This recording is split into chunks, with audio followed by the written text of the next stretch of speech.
warahmatullahi wabarakatuh. Perkenalkan, nama saya Putri Lestari Hermawanti dengan NIM 2002100006 dari Prodi D3 Kehumasan Transportasi Udara. Di sini saya akan memaparkan materi pengantar ilmu komunikasi tentang komunikasi verbal. Komunikasi verbal adalah komunikasi dengan menggunakan simbol-simbol verbal, satu kata atau lebih yang dilakukan secara sadar untuk berhubungan dengan orang lain secara lisan. Bahasa verbal adalah sarana utama untuk menyatakan pikiran, perasaan, dan maksud kita. Bahasa verbal menggunakan kata-kata yang mempresentasikan berbagai aspek realitas individual kita. Kata-katanya adalah abstraksi realitas kita yang tidak mampu menimbulkan reaksi yang merupakan totalitas objek atau konsep yang diawali kata-kata itu, misalnya kata rumah, kursi, mobil, atau mahasiswa. Realitas yang diwakili setiap kata itu begitu banyak ragam. Misalnya rumah, ada rumah bertingkat, rumah mewah, rumah sederhana, rumah sangat sederhana. Selanjutnya yaitu kursi. Ada kursi jok, kursi kerja, kursi plastik, kursi goyang, kursi malas, dan sebagainya. Selanjutnya mobil, ada bus, truk, sedan, jeep, dan minibus. Asal-usul bahasa. Hingga kini belum ada satu materi pun yang diterima luas mengenai bagaimana bahasa itu muncul di permukaan bumi. Dugaan kuat bahasa nonverbal muncul sebelum bahasa verbal. Teoritikus kontemporer mengatakan bahwa bahasa adalah ekstensi perilaku sosial. Sekitar 5.000 tahun yang lalu, mahasiswa melakukan transisi komunikasi dengan memasuki era tulisan. Kemudian, 500 tahun sebelum Masehi, sistem tulisan disempurnakan lagi. Sistem tulisan dan bahasa lisan terus berkembang hingga memasuki era cetak pada abad ke-15. Yang beberapa abad kemudian disusul oleh era radio, era televisi, era komputer. Fungsi bahasa dalam kehidupan manusia. Fungsi bahasa yang mendasar adalah untuk menemani atau menjuluki orang, objek, dan peristiwa. Menurut Larry L. Barker, bahasa memiliki 3 fungsi, yaitu penamaan, interaksi, dan transmisi informasi. Fungsi penamaan merujuk pada manusia mengidentifikasi objek, tindakan, atau orang dengan menyebut nama sehingga dapat dirujuk dalam komunikasi. Fungsi interaksi menekankan berbagai gagasan dan emosi yang dapat mengundang simpati dan pengertian atau kemarahan dan kebingungan. Fungsi transmisi informasi sebagai sarana transmisi informasi yang dapat disampaikan kepada orang lain baik secara langsung atau tidak langsung. Keterbatasan bahasa. Banyak orang tidak menyadari bahwa bahasa itu terbatas. Keterbatasan tersebut dapat diuraikan sebagai berikut. Keterbatasan jumlah kata yang tersedia untuk mewakili objek. Keterbatasan kata-kata bersifat ambigu dan kontekstual. Bersifat ambigu karena kata-kata mempresentasikan persepsi dan interpretasi orang menganut latar belakang sosial budaya yang berbeda-beda. Kata-kata mengandung budaya bias. Bahasa terikat oleh konteks budaya, dengan kata lain, bahasa dapat dipandang sebagai perluasan budaya. Orang-orang yang punya latar belakang sosial budaya berbeda lazimnya berbicara dengan cara berbeda. Kerumitan makna kata. Sering kita bertanya, apa itu kata? Kita menganggap bahwa arti kata makna terkandung di setiap kata yang kita ucapkan. Sebenarnya, kita keliru bila kita menganggap kata-kata itu mempunyai makna. Kitalah yang memberi makna pada kata, dan makna yang kita berikan kepada kata yang sama bisa berbeda-beda bergantung pada konteks ruang dan waktu. Makna muncul dari hubungan khusus antara kata sebagai simbol verbal dan manusia. Makna tidak melekat pada kata, namun makna membangkitkan makna pikiran orang lain. Objek tidak ada hubungan langsung antara suatu objek dan simbol, digunakan untuk mempresentasikannya. Ketika kita menyatakan, saya sakit perut, misalnya pengalaman itu nyata, tetapi tidak seseorang pun dapat merasakan rasa sakit itu. Bahkan, dokter yang berusaha mengobati rasa sakit kita, makna dapat pula digolongkan ke dalam makna denotatif atau makna konotatif. Makna denotatif adalah makna yang sebenarnya atau faktual, seperti yang kita temukan dalam kamus, karena makna denotatif lebih bersifat publik. Sejumlah kata bermakna denotatif, namun banyak kata juga bermakna konotatif, lebih bersifat pribadi, yakni makna di luar rujukan objektifnya. Dengan kata lain, makna konotatif lebih bersifat subjektif dan emosional daripada makna denotatif. Contoh bahasa misalnya, bahasa daerah versus bahasa daerah, bahasa daerah versus bahasa Indonesia versus bahasa Malaysia, bahasa daerah atau bahasa Indonesia versus bahasa asing lainnya. Makna sebagai simbol. Seperti yang kita bahas di awal, dimensi pertama atau fungsi pertama bahasa adalah penamaan. Nama dari diri sendiri adalah simbol pertama dan utama bagi seorang. Nama dapat melambangkan status, citra rasa budaya untuk memperoleh citra tertentu, pengolahan pesan atau sebagai makna hoki. Nama pribadi adalah unsur penting identitas seseorang dalam masyarakat. Karena interaksi dimulai dengan nama dan baru kemudian diikuti dengan atribut-atribut lainnya. Nama hewan pun dapat berfungsi sebagai simbol. Burung merak melambangkan keindahan atau keanggunan, sehingga W.R. Rendra yang sajak-sajaknya anggun sering dijuluki si burung merak.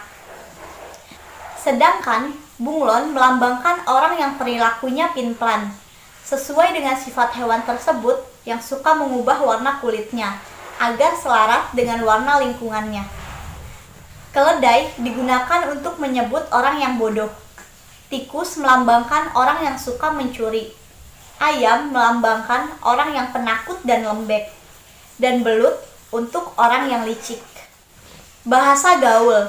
Sejumlah kata atau istilah punya arti khusus, unik, menyimpang, atau bahkan bertentangan dengan arti yang lazim ketika digunakan oleh orang-orang dari subkultur tertentu.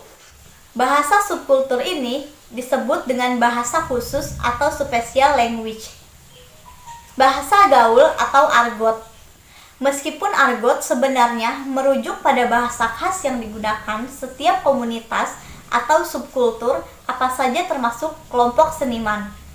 Argot lebih sering merujuk pada bahasa khas yang digunakan kelompok menyimpang atau juga disebut deviant group, seperti kelompok preman, penjual narkotik, kaum pelacur, dan lainnya. Bad berarti sangat bagus, bukan jelek. Haircut berarti dirampok atau ditipu, bukan cukur rambut. Penciptaan bahasa khusus ini memiliki fungsi tertentu bagi kelompok penggunaannya. Pertama, sebagai kontra budaya dan sarana pertahanan diri, terutama bagi kelompok yang hidup di lingkungan yang memusuhi mereka. Kedua, argot berfungsi sebagai sarana kebencian kelompok tersebut terhadap budaya dominan tanpa diketahui kelompok dominan dan dihukum oleh mereka. Ketiga, argot berfungsi sebagai sarana pemelihara identitas dan solidaritas kelompok.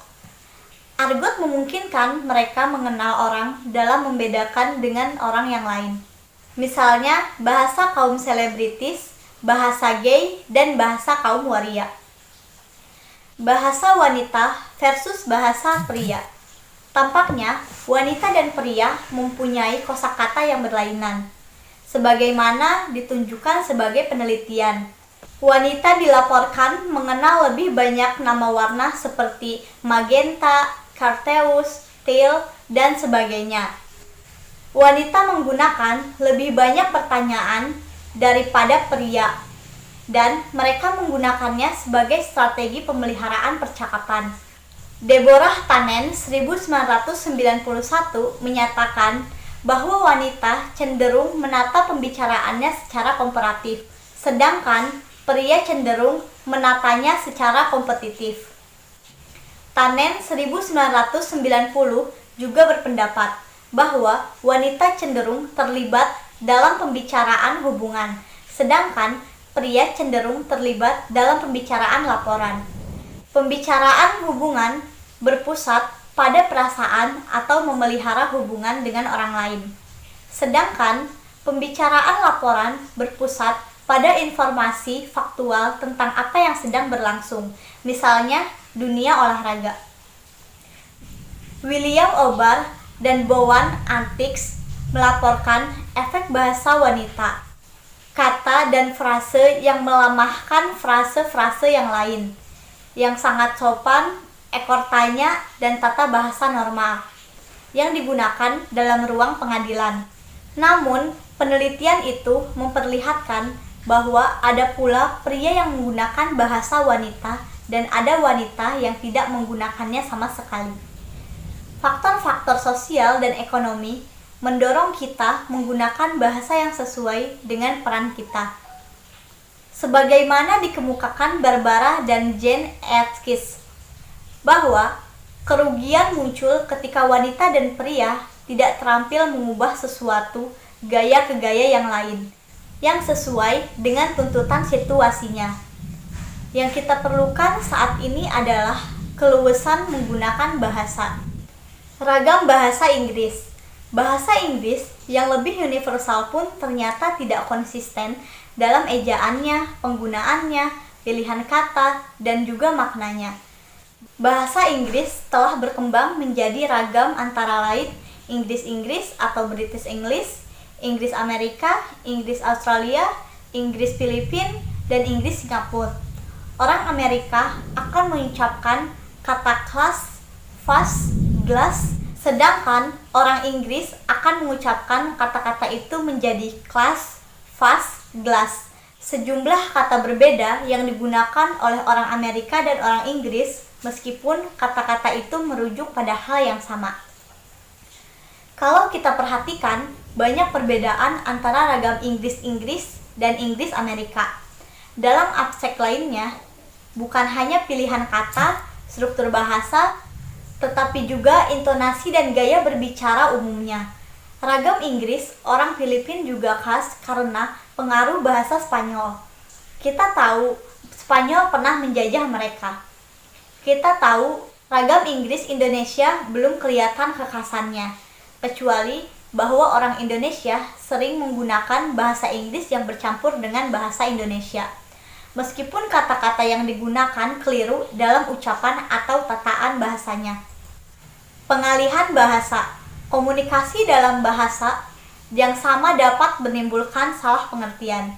Apabila kita tidak menguasai lawan bicara kita, untuk melakukan komunikasi yang efektif, kita harus menguasai bahasa mitra komunikasi kita. Dalam hal ini, setidaknya kita perlu menguasai bahasa Inggris sebagai bahasa internasional untuk menjadi orang komunikator yang efektif. Berdasarkan asumsi bahwa bahasa adalah cermin suatu alam pikiran, dapat dimengerti bila istilah-istilah berkaitan dengan teknologi canggih dari negara asing seperti komputer, misalnya drive, monitor, keyboard, mouse, file, dan printer, tetap dibiarkan dalam bahasa aslinya karena sulit dicarikan panadanya. Komunikasi konteks tinggi versus komunikasi konteks rendah. Setiap orang secara pribadi punya gaya dalam berbicara. Bukan hanya cara, tetapi juga topik-topik yang dibicarakannya. Kekhasan ini umumnya diwarisi seorang dari budaya. Budaya konteks tinggi ditandai dengan komunikasi konteks tinggi, kebanyakan pesan bersifat implisit, tidak langsung dan tidak terus terang.